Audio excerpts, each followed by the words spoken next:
what are the implications of what you're saying for our understandings of madness? And tell us about how you work with extreme states of consciousness.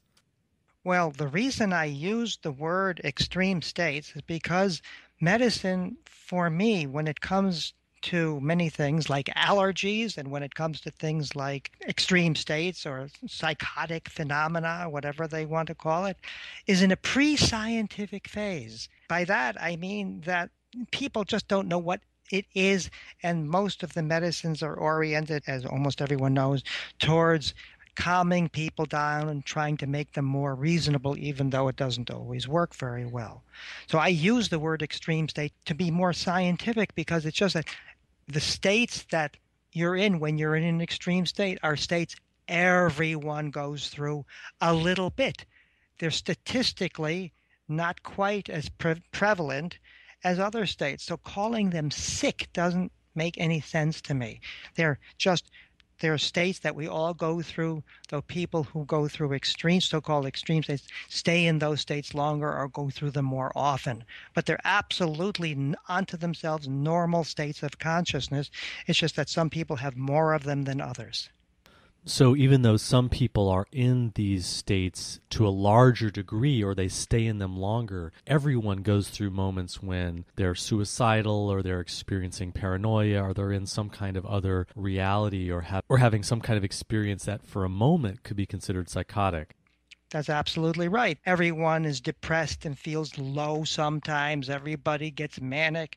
Everybody thinks, oh, what the hell is life about? I don't care about life much anymore.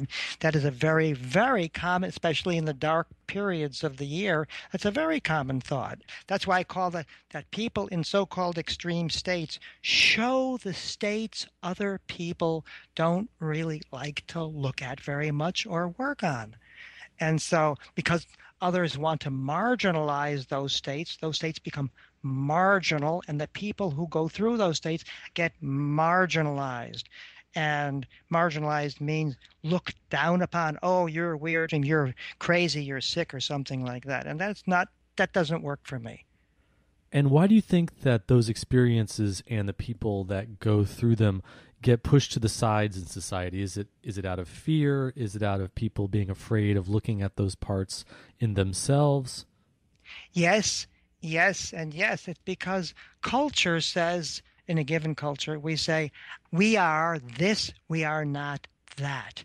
And when we say we are not that, it means that there's aspects to us that we refuse to look at and don't want to have. When people go to school, in kindergarten, teacher says, for example, I still remember working in Australia, and the teacher says to one of the Aboriginal children, stop dreaming so much. Come on, you got to be real.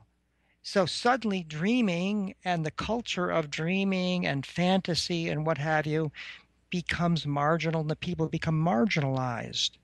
So that's why I say part of the difficulty is that cultures get very, very rigid, and people who go through extreme states then come forwards with balancing kinds of experiences that could really enrich cultures.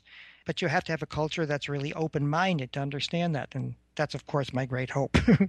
That's a very interesting idea, and it goes against our ordinary understanding of experiences like suicide or mania or paranoia, that you're saying that they actually have something positive potentially to offer the culture.